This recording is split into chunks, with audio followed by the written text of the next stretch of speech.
And staying in the United States, in a recent episode, podcast host Joe Rogan slammed President Joe Biden and Ukrainian President Volodymyr Zelensky for allegedly trying to start World War III. This after Washington allowed Kyiv to use American-made long-range missiles to strike deep inside Russian territory. Right now, they are launching missiles into Russia. How are you allowed to do that when you're on the way out? The people don't want you to be there anymore. There should be some sort of pause for significant actions that could potentially start World War III. Maybe that would be a good thing that we would like to avoid from a dying former president. The 57-year-old UFC commentator criticized President Zelensky for saying that Vladimir Putin is terrified because Kyiv is strengthening its capabilities. The Ukrainian president made these comments in response to Russia's airstrikes on Dnipro that included a new intermediate-range ballistic missile. Today, our crazy neighbor once again showed what he really is and how he despises dignity, freedom, and human life in general, and how afraid he is. He is so afraid that he uses new missiles, and he searches the world for other places to find weapons, in Iran and North Korea.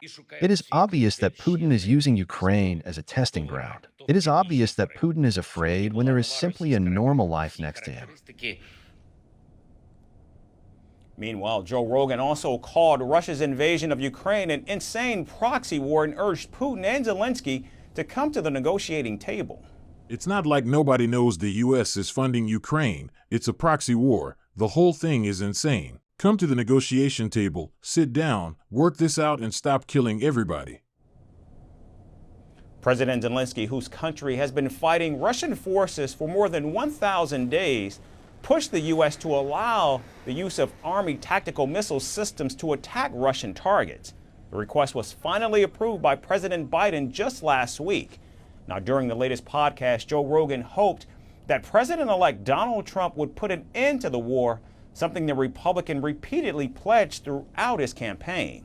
Donald Trump reportedly plans to end the Ukraine crisis by allowing Russia to keep the territory that it has invaded, a condition that President Zelensky rejects. Through weakness and incompetence, Joe Biden has brought us to the brink of World War III. We're at the brink of World War III, just in case anybody doesn't know it.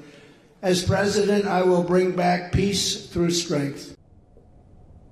Meanwhile, Putin says he is in fact ready to sit down with Donald Trump for a dialogue to end the war.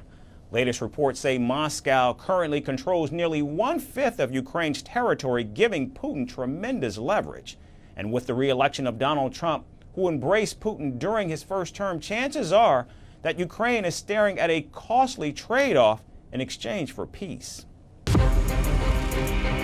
From impeachments to inaugurations, if it's a political story, we are on the scene. If it's breaking news, we're live with the latest coverage. From the White House, the State Department, and Capitol Hill, we know the issues, but above all, we know the players to bring you the latest in-depth analysis on all the key stories that we're covering.